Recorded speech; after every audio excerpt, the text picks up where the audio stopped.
ফরিদপুর শহরের প্রাণকেন্দ্রে কুমার নদের ওপর স্থাপিত আলিমুজ্জামান বেইলি ব্রিজ অপসারণ করে স্থায়ী ব্রিজ নির্মাণের দাবিতে মানববন্ধন কর্মসূচি পালন করেছে স্থানীয়রা।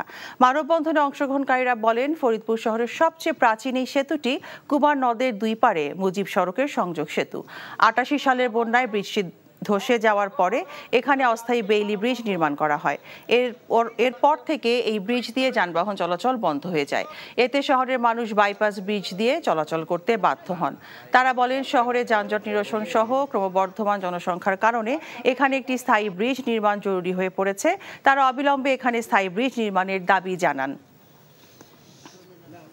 বিকাশে কম খরচে ক্যাশ আউটের লিমিট বেড়ে 50,000, প্রিয় এজেন্টও 2টা।